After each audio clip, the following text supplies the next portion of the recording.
Welcome to the Tech Talks Daily Podcast, where you can learn and be inspired by real-world examples of how technology is transforming businesses and reshaping industries in a language everyone can understand. Here is your host, Neil C. Hughes. Welcome back to the Tech Talks Daily Podcast, where we try and share the positive impact that technology is having on our lives, work, industry and world every day. And let's be honest, we've all seen those horror stories of artificial intelligence taking our jobs, enhancing bias, and they're all usually told with a header image at the top there of a robot with red eyes from the Terminator movies. But with this podcast, I try to restore the balance in the universe by busting a few myths and show real-world examples of how technology is actually making the world a better place. So if we go back a few years, a 2018 report found that gender-diverse executive teams, which make the most important strategic and operational decisions, were correlated with profitable outcomes across geographies and companies with the most ethnically, culturally diverse boards worldwide. And the companies with the most ethnically, culturally diverse boards around the world are actually 43% more likely to experience higher profits. And even companies that manage to get that far and do everything right. There's also a harsh lesson around that an organisation might feel too safe and consider its workforce is diverse and their work is done. But that doesn't mean that all employees feel valued or that they're given the same opportunities as their colleagues. And far too often, because of unconscious bias, inclusivity is also left out of the equation. So as a result, a company called Nacre has designed a suite of AI-powered behavioural assessments that help eliminate all these issues and shortlist the best candidates. And if we look back to the past, unconscious bias was often perceived as subjective or circumstantial versus a larger systemic issue, which it was and is. So now, rather than taking action against any individual, emerging technologies are empowering business leaders to analyse the different ways that diversity and inclusion are hindered at a foundational level. And the most important part here is it's not just identifying it, it's inspiring action to remove those factors from the equation. So buckle up and hold on tight as I beam your ears all the way to Canada, where Jahanzeb Ansari is waiting to share his story, and also their en-suite AI-powered behavioural assessments and their plan to eliminate these issues, and so much more. So a massive warm welcome to the show. Can you tell the listeners a little about who you are and what you do? Absolutely. So my name is Jahanzeb Ansari, and I'm the co-founder and CEO of Nacre. And what we've essentially created is an AI-powered behavioral video assessment that eliminates bias from the hiring process and gets organizations the best fit candidates for the job interview. I love this, but I'm curious where the worlds of technology, AI, bias, recruitment, etc., how all of those ended up colliding for you. So can I ask that you share your origin story and ultimately where your passion for tech came from and what put you on this path today? So, it's really funny. I guess I'm not like the typical tech founder. My background is not in tech, actually. Yeah. And so I was applying to jobs and I wouldn't hear back from a lot of employers. And I'm sure, as you all can see, I have a long ethnic name, which is Jahanzeb Ansari. And so one of my co-founders, Maz, suggested that I anglicize my name.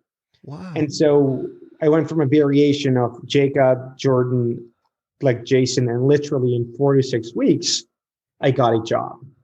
And so with that experience, we just felt like, oh man, there's so many people that are being overlooked and that there has to be a better solution. So this is when I came together with my third co-founder, who's a machine learning scientist. And we also brought on an industrial organizational psychologist to create Nacre. Man, what a powerful story. And of course, that path led you to Nacre. So can you tell listeners a little bit more about the kind of problems that you're solving with your technology? Because it's fascinating what you're doing here. And there's a lot of talk at the moment about inherent bias that we're feeding into AI. So it's great to hear something from the other side of the table and how we're actually removing it. Where Nacre plays is that, where as you can imagine, a lot of organizations, and especially at the moment, there are thousands of people applying to a particular job role. Let's say at an IBM or at a Google or at a government agency.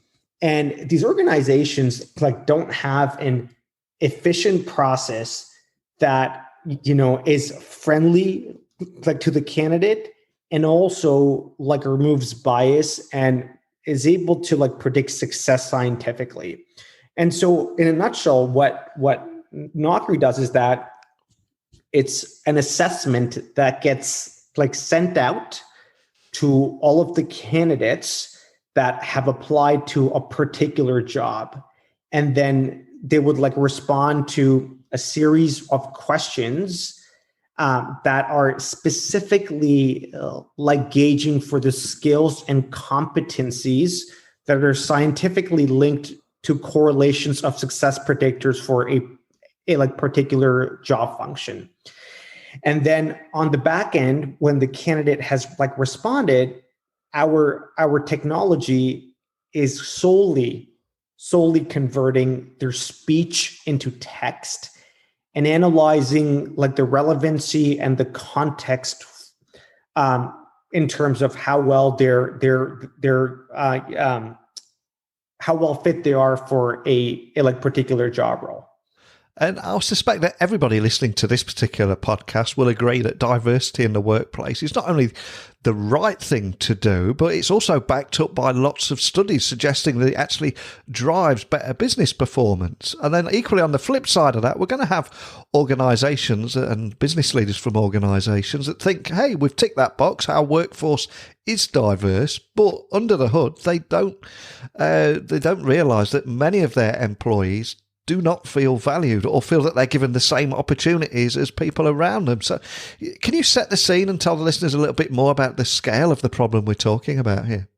No, it is quite massive. When you take a look at this, and what we discovered is that systemic bias in the hiring process is extremely, extremely prevalent. And, it starts from sourcing candidates to screening candidates to actually employing them, and having them internally mobilized. So one of the pieces that we really learned is that the assessment technology can be heavily biased as well. And so there are three major methods. One is a personality based, the other one is a cognitive based, and the last one is a behavioral based. The personality based one doesn't create a lot of bias. However, it is not a scientifically valid tool for screening candidates in the top of the funnel because it doesn't predict success. It just, it's a self-assessment of what type of personality an individual is, as an example. And so, and a lot of organizations have been utilizing this for decades. The other one that is a little bit more concerning is a cognitive test. And cognitive tests have shown to actually discriminate against certain minority groups because they haven't had the exposure to certain type of questions that would be particularly catered to, a certain upper socioeconomic status. And so, unfortunately, in the US, when you take a look at the research, folks from the African American community and the Latinx community have been, unfairly filtered out because of an assessment that has a high cognitive load.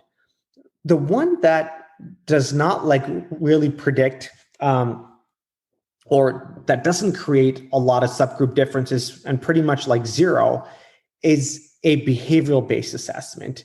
And that's, from all the research that we conducted, we landed on this. And when we work with our customers, they can actually see that, working with Nacre, we're able to help them increase gender and racial diversity and also reduce adverse impact, because adverse impact, as is a huge component of like systemic bias in the assessment place.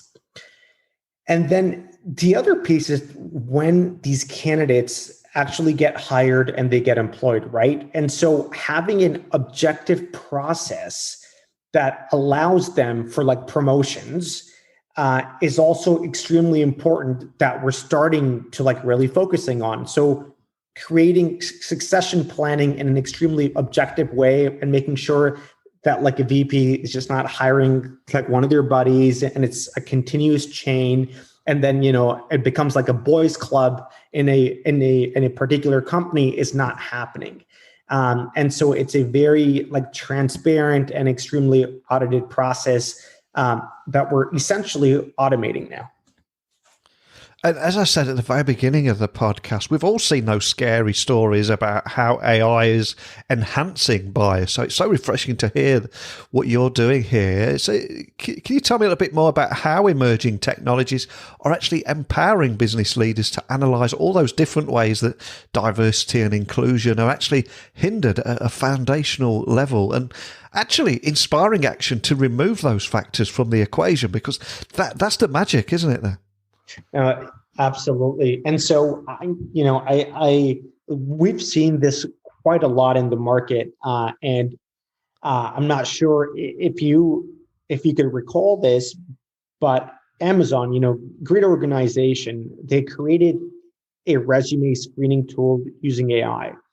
Yeah. And they didn't realize that they were training it on human data, which was from several decades ago.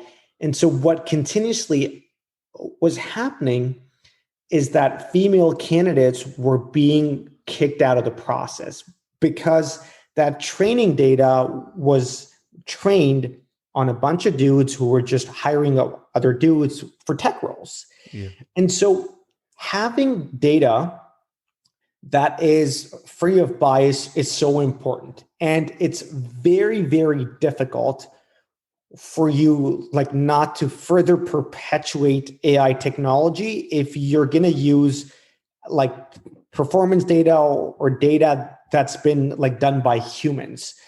In our case, we've taken a very different approach, is where we are solely analyzing what a specific foundational skill means or a specific competency means, and just solely extracting the text in a person's response to how well fit they are. Because the challenge is that if you're utilizing human data, bias is going to creep in, and it's very difficult for you to build something out that is not going to be, you can run into a lot of ethical challenges. That is a perfect example of the kind of problems that tech can create. But as we were saying, on the flip side of that, you've got this suite of AI-powered behavioural assessments to help eliminate these issues and shortlist the best fit job candidates to interview during that very early screening process of hiring. But can you expand on that and your suite of AI tools there? Yeah, absolutely. So, that is our video assessment is our primary offering. And then we also offer an audio and a written assessment as well. And so we're not just a basic interviewing solution. A hiring manager is going to log onto the dashboard. They would essentially have a skills framework. So they would choose a specific job role, and this would auto-populate the skills and the competencies that are scientifically valid and legally defensible for them to assess candidates against for. And then the assessment is scientifically created using IO psychology, and then we obviously integrate into all of the major applicant tracking systems, including Workday, Success Factors, and we live in the applicant tracking system. And so employers with a click of a button can send thousands of assessments to all the candidates in different job recs. Love that. And I was just thinking there'll be some leaders listening that might be concerned that the software might be more concerned with, let's say, hitting a diversity quota, becoming a box-ticking exercise, and losing sight of choosing the right person for the role. How would you ease concerns around that? Now, that's that is a extremely important question, because we have seen like certain organizations that want to utilize it like just for these kind of things. Yeah. And so what our approach is that with Nacre, we're not screening and shortlisting any candidates like based on tokenism. Yeah. Tokenism is not like something that we specialize in. We are assessing each and every single candidate in a fair and just manner. And whether that is, a young Bill Gates, or whether that's a minority, each and every like single person should have like that same opportunity. And because everyone is having that same opportunity, a lot of candidates that used to be previously left out are now being surfaced. And so we don't help organizations with any sort of like tokenism. That's not something that we'd like to do. We want to just make sure that, people who are being left out, like myself, because of my long ethnic name, are being surfaced. However, this does not mean that one race or like one gender has a significant advantage over the other using Nacre. And I think that's what makes you guys really stand out. And it's not just that, of course, as well. We also have neurodiverse people that have been discriminated for so long too. But just to bring this to life here, can you walk me through how it would work? Maybe share a use case just of how it can be used in the recruitment process. Yeah, absolutely. So one of our customers is the Canadian Department of National Defense. And the way that they use it is essentially thousands of people are applying to a specific job role. And what they would do is that they would create an assessment on the Nacre dashboard for that particular job role, right? So just as an example, let's say a policy advisor at the Department of Defense, or let's say a customer like support rep at like Shopify, or a management consultant at IBM.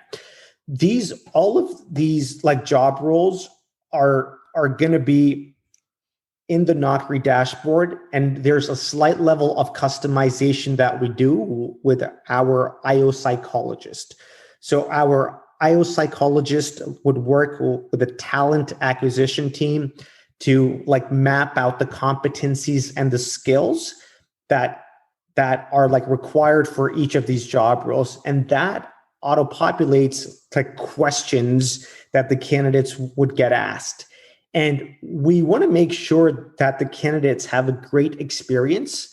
So why it's like video is because we want the employers to like record the questions themselves. We want them to show, parts of the organization with a great intro video, a great outro video. So the candidate like really feels that they're going through a great experience. And so once the employer like sets up the assessment, completes these like videos, then on the applicant tracking system, it like triggers out all of these assessments to the candidates that have passed the basic knockout criteria. So if they're legally able to work in Europe or in the US or Canada, do they have X years of like work experience, etc. And once like they would click on that, they're auto-triggered an assessment that is fully custom branded. So it doesn't feel like you are like doing a Nacre assessment. It looks like it's coming from IBM or from Shopify or from the D&D, right? So it's fully custom branded. And then the candidate gets asked 3 to 5 questions, and the candidate has like prep time. They can actually go through a like preparation simulation And on top of that, we're all human. And if they mess up, it's fully understandable. They have as many opportunities as they want. However, it's going to be different questions, though, that are going to be gauging for the same skills and competencies. Absolutely love that. And what excites you about the future, and in particular, the role that technology will increasingly play in eliminating bias and encouraging diversity in the workplace? Is there anything that makes you want to jump out of bed in the morning, or just hopeful and excited about the future ahead?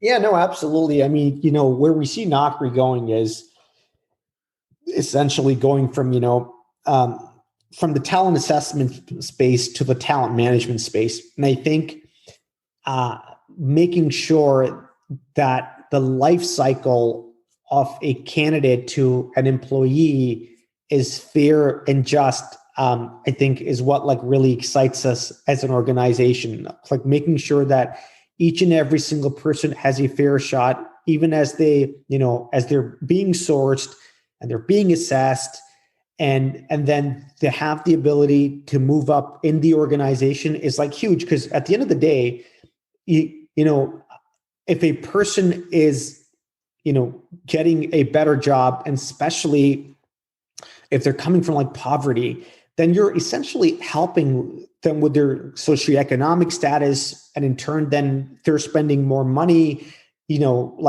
government is collecting more taxes, they have a better life and so forth, so it really excites us on being able to improve lives with fair technology in this continuum of a candidate's life cycle. Well, I love what you're doing here and how you're using technology to remove bias in the workplace. And I love you sharing your story. But it's now time to have a little bit of fun with you, because you've shared your story, your origin story, how you got where you are, and how technology put you on this path. But I'm now going to ask you, what is the soundtrack to that story? Is there a particular song or piece of music that has accompanied you throughout your career, inspired you, or just helps you get your head in the zone before going on stage? Is there anything that springs to mind that we can put on our playlist? Oh, you know what? That's a if you said a song, I'm not sure about a song, but I actually there are probably two figures that I really follow in my world. Is I've been reading this book called High Performance Habits. I'm just forgetting the actual author of it. And I think treating this journey as a marathon and instead of a race has really, changed my mindset in terms of just, being there, being fully present and being extremely hungry on a day-to-day basis. And I think I think throughout my life, I would say I've probably been rejected so many times from so many jobs and so many sort of paths. And I think just for myself, it's just this hunger to succeed in life sort of keeps me going, and treating it as a marathon instead of a sprint, I think is extremely important as we continue our journey. Absolutely love that. And before I let you go, for anyone wanting to find out more information about Nacre, connecting with your team, asking a question, or even connecting with yourself, what's the best starting point for that? Absolutely. So I would highly encourage visit www.nocre.com. That's knockri.com. And feel free to ping me on LinkedIn. I'm very accessible. Jahan Zeb Ansari. Just search Jahan Zeb Ansari and shoot me a connection, and I'd be happy to have a chat.